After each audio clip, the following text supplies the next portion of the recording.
Welcome back. Well, round 20 has had no shortage of highlights over the years. Big finishes, big scores, and in the 1980s, of course, big hair.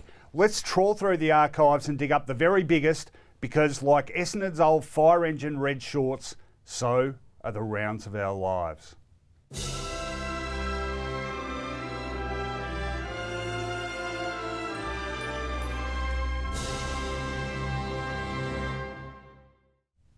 All right, Finey, let's go straight into it, and we're going up to the Gabba.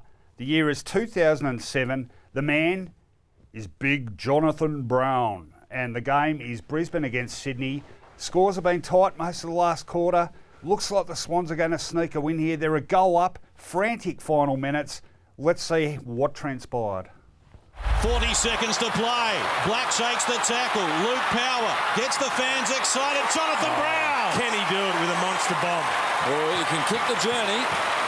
Now, he's thinking that this is my last opportunity. The siren could go at any stage, so it's risky to play on if you've got the range this man has.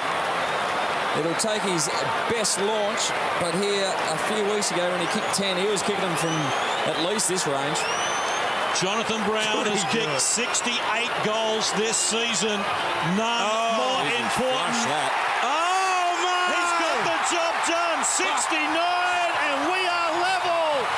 She's right on the full-time siren. What a champion. I remember watching that night. There was never any doubt he was going to kick that goal. He just lived for the big moments, didn't he? That was him at the height of his powers, wasn't it? I mean, you know, injury and his own crazy bravery curtailed his brilliance. He was not brilliant in the triple premiership era, but in between the start and the end was that sort of stuff. Best in the comp. Powerhouse of a man, very intimidating, and still intimidating on the couch too, Finey. Yeah, and pretty good on a night out.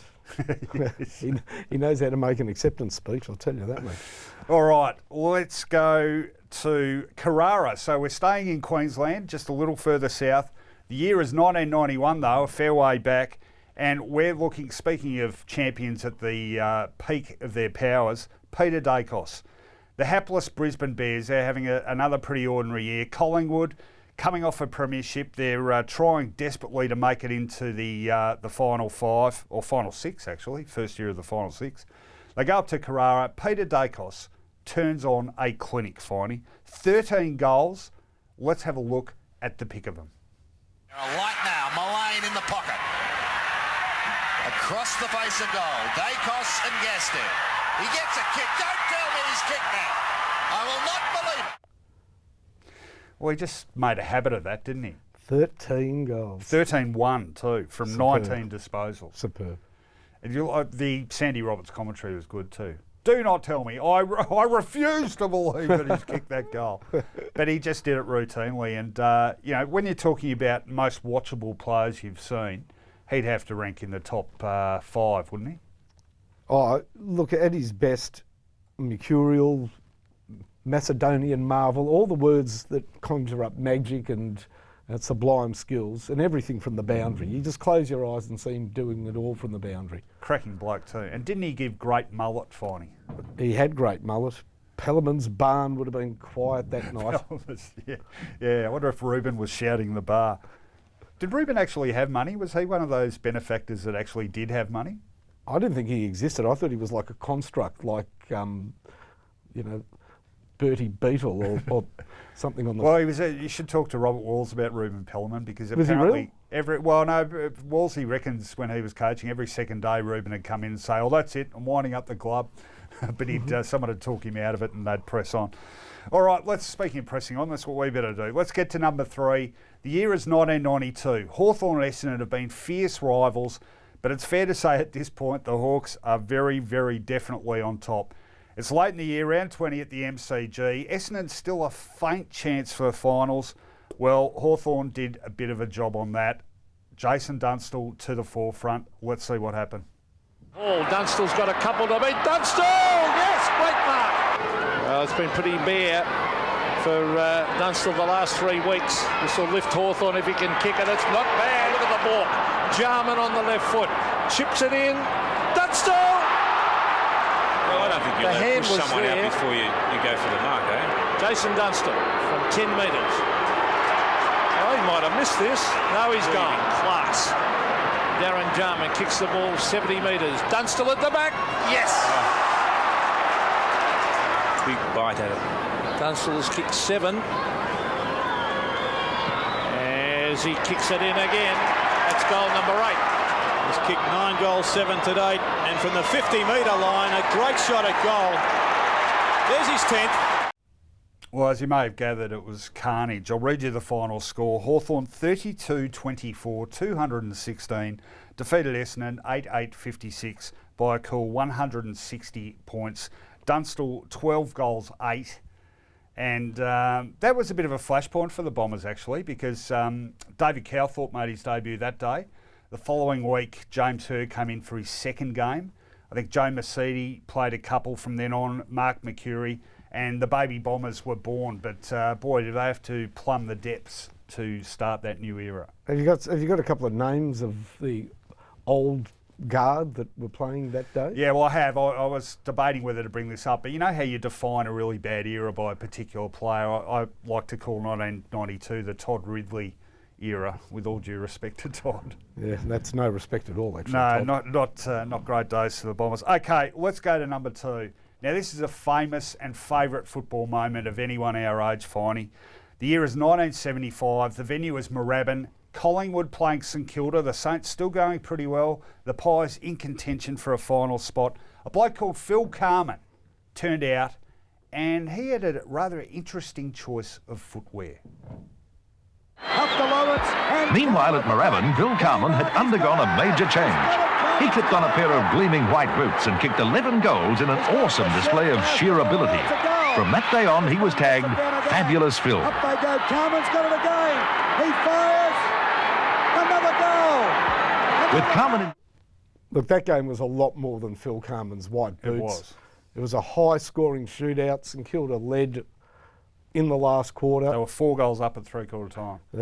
George Young kicked 9, Carman 11. They went goal for goal till Carman damn busted the game in the last 15 minutes, 20 minutes, and I think it was 9-8, and then Carman kicked 3, and Collingwood went on and won the game and ended St Kilda's hopes of making the finals, and it was a very good game of football. It was a classic shootout. Pies kicked 11 in the last quarter that day, and the white boots, of course, now, you know, the equivalent would be a bloke wearing black boots, wouldn't it? But it's easy to forget just how big a sensation it was, a guy wearing white boots. Yeah, Sam Newman close to that period. Yeah, a little bit, I think around the boots. 1980 mark, you know, around the time he played his 300th game in the dressing gown. He was also ridiculed, but in the case of Carman, the ridicule was turned back on the St Kilda fans, who laughed at him all the way to 11 goals. I would have rather have had Fabulous Phil hosting the footy show, actually, all these years, to be perfectly frank. Sam does a pretty good job. Okay, nice suck job. All right, let's go to... He doesn't host it, he just sits there and chips away like I do. Yes. Yeah, actually, you do have a fair bit in common now, I've come to think of it. Let's go to number 1 on the list, and I have to say this is a bit of a personal favourite. The year is 1981. The venue is Princes Park.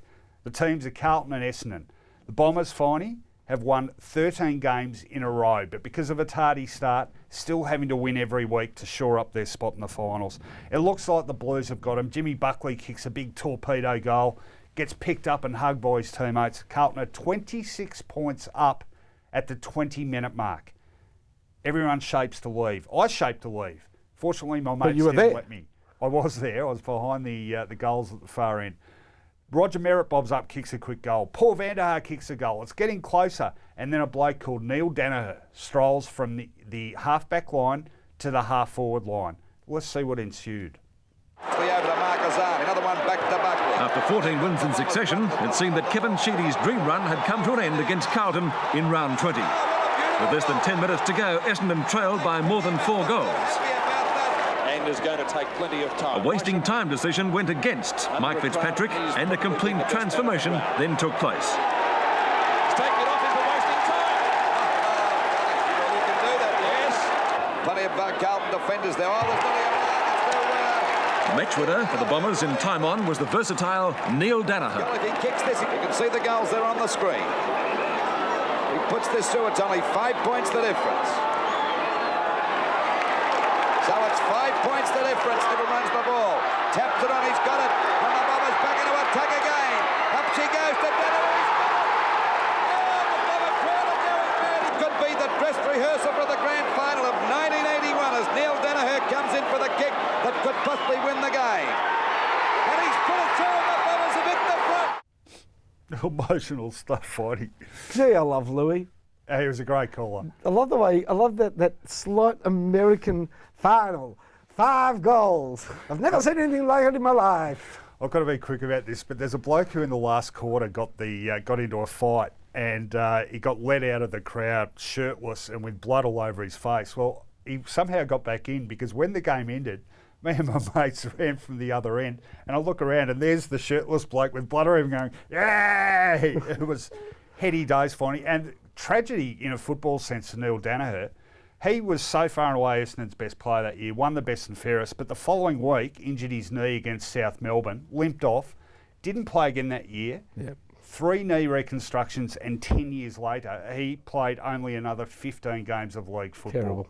And he, in terms of natural ability, he was the best of the Danahers, with all due respect to Terry. So a sad postscript to what was a great day for the Essendon Footy Club. I remember I can't remember who St Kilda played, but it was at Waverley. I was in the bus making no progress out of the chock-a-block car park when we were listening to the end of that game and there was mass hysteria in the bus. You know, they've reversed a decision. And by the way, if your time wastes now, I think it's a ball up. Yeah, I think that's right. I think they modified that after. They only got a point from that free kick. It's often overstated, the correct. importance of that. But yes, I could watch that again and again, and I have. And you will have to if your team doesn't pick up its yes, ratings. no, I've got a good stockpile of great memories stored up for the next couple of decades.